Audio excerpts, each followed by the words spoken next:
Welcome to Global World Watch. Please subscribe and press the bell icon for more updates.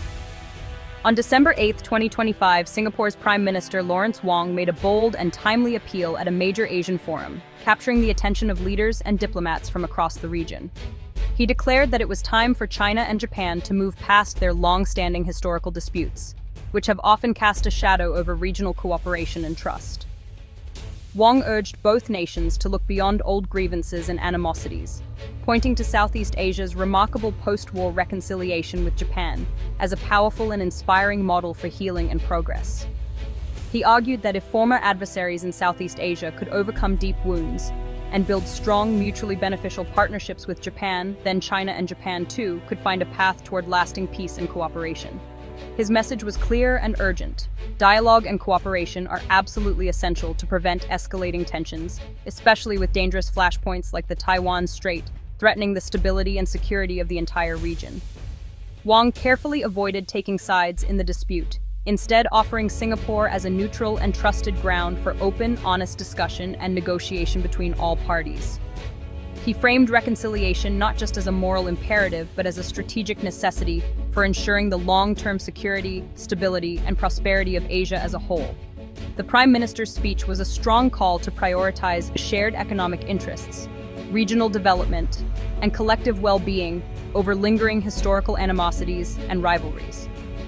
By invoking a successful example of healing and reconciliation, Wong hoped to inspire both China and Japan to reconsider their current stances and take meaningful steps toward a more peaceful future. His intervention served as a timely reminder that peace in Asia ultimately depends on the willingness of its leaders to break the cycle of mistrust, embrace dialogue, and work together for the greater good of the region and its people. Wong's recent comparison between Southeast Asia's reconciliation with Japan after World War II and the potential for China and Japan to heal their own historical wounds quickly drew widespread criticism and sparked heated debate across the region.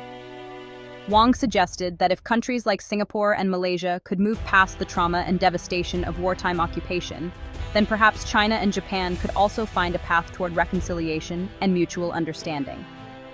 However, many Chinese critics argued that this analogy overlooked crucial differences between the experiences of Southeast Asia and China, pointing out that the war in China was not only longer and more brutal, but also left far deeper scars on the national psyche and collective memory. For many in China, there is a strong sense that Japan has never fully acknowledged or atoned for its wartime actions, making calls to simply move on feel dismissive and even insensitive to the pain still felt by survivors and their families. Ongoing territorial disputes, such as the Senkaku Diaoyu Islands, continue to add layers of complexity and tension that were largely absent from Southeast Asia's post-war experience with Japan. Critics argued that Wong's message was an oversimplification, failing to grasp the depth of China's historical grievances, the emotional weight of past atrocities, and the current security concerns that shape public opinion and policy. The suggestion that China and Japan could simply follow Southeast Asia's example was widely viewed as unrealistic, given the many unresolved issues and the deep mistrust that still lingers between the two nations. Instead of fostering meaningful dialogue, Wong's analogy was seen by many as missing the unique sensitivities and complexities of the Sino-Japanese relationship, which remains fraught with historical baggage. Ultimately, the controversy underscored how deeply history and national identity remain woven into the fabric of regional diplomacy, shaping not only policy, but also the emotions and perceptions of entire societies. Wong's remarks sparked immediate backlash on Chinese social media. Many felt he downplayed Japan's wartime atrocities and current military posture, unfairly placing the burden of forgiveness on China. Critics accused Singapore of siding with Japan and the West, undermining its reputation for neutrality. Online discourse reframed Wong's call for peace as political naivety and historical ignorance. The emotional response revealed how raw these wounds remain and how easily diplomatic efforts can be derailed by public sentiment. Singapore's intention to promote stability backfired, highlighting the challenge of mediating in a region where history is ever present.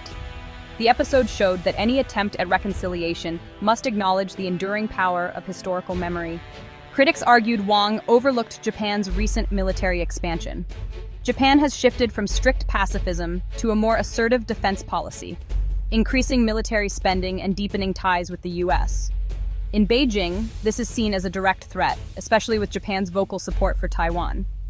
For China, Japan's military posture is not just history, it's a current security concern. Southeast Asian nations don't view Japan as a threat, but for China, trust is impossible without clear signs of peaceful intent. Calls for reconciliation that ignore these realities are dismissed as detached from the region's strategic landscape. The fundamental difference in threat perception makes Southeast Asia's experience a poor template for China-Japan relations. For true progress, security concerns must be addressed alongside historical grievances. The recent controversy shines a spotlight on Singapore's precarious and often challenging position in global affairs. As a small nation with outsized influence, Singapore must constantly navigate the shifting tides of international politics, where every move is closely watched by the world. As a highly trade-dependent state, Singapore's prosperity is deeply tied to both China, its largest trading partner, and the United States, its key security ally. The city-state's economic growth relies on strong ties with China, while its security framework is underpinned by cooperation with the U.S. military presence in the region. Singapore's foreign policy is carefully crafted around the principles of neutrality and balance. It often acts as a bridge between major powers, facilitating dialogue and cooperation, and positioning itself as a trusted intermediary in regional and global affairs. Deputy Prime Minister Lawrence Wong's recent call for reconciliation was a textbook example of Singapore's diplomatic approach, encouraging open dialogue and mutual understanding to prevent conflict and maintain peace in the region. However, in today's hyper-connected and polarized climate, even statements intended to be neutral can be quickly misinterpreted as taking sides, sparking controversy and debate both at home and abroad. The swift backlash from Chinese netizens demonstrates just how fragile Singapore's reputation as an honest broker can be. Online reactions can rapidly escalate, putting pressure on Singaporean officials to clarify their positions and defend their country's stance. This incident serves as a real-world stress test for Singapore's long-standing strategy of being a friend to all, ally to none. It highlights the difficulties of maintaining equidistance in a world where allegiances are increasingly scrutinized. Navigating between economic interests and security commitments is becoming ever more complex as the rivalry between the US and China intensifies, especially in the Asia-Pacific region.